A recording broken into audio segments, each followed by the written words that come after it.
கலியுகம்னா எல்லாருமே கெட்டவங்க. இந்த உலகமே அழிவ நோக்கி பயணிக்குது அப்படின்னு சொல்லுவாங்க. அதுல ஒரு மனுஷனோட ஆயுட்காலமா சொல்றது 100 வயசு. இது யாருன்னா, வாழணும்னு நினைக்கிற குழந்தைங்க.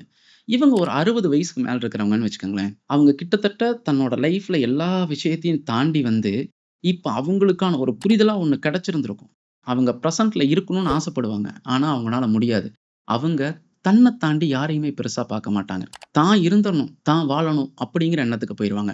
இந்த வாழணும்னு நினைக்கிற குழந்தைங்க இருக்காங்க இல்லைங்களா, அவங்க யாரு கூட ரொம்ப ஈஸியா கனெக்ட் ஆவாங்க அப்படின்னா, குழந்தைங்க கூட மட்டும் தான். ஏன்னா, அதுங்க தான் முழுமையான அன்ப குடுக்கும். அந்த குழந்தைகளுக்கு தான் இவங்களும் முழுமையான அன்ப குடுப்பாங்க. ஏன்னா, அங்க தான் அவங்கனால பிரசன்ட்ல இருக்க முடியும். இப்ப கலியுகம்னா அழிவு அப்படிங்கிற மாரி, வாழ நினைக்கணுங்கிற குழந்தைங்கிறது ஒரு 60 வயசெல்லாம் தாண்டி இருக்கிறவங்களா தான் இருப்பாங்க. அவங்களுக்கு இந்த 60 வருஷம் நம்ம என்ன செஞ்சுட்டோம்? இனிமேலாவது நமக்கு புடிச்ச மாரி வாழணும். அதனால தான் அவங்க குழந்தைகிட்டயும் டைம் ஸ்பெண்ட் பண்ணுவாங்க. இந்த கலியுகம் அப்படிங்கிறது அழிவு அப்படின்னாலும், அந்த கலியுகம் டைரக்ட்டா கனெக்ட் ஆகுறது சக்தி யுகத்து கூட தான்.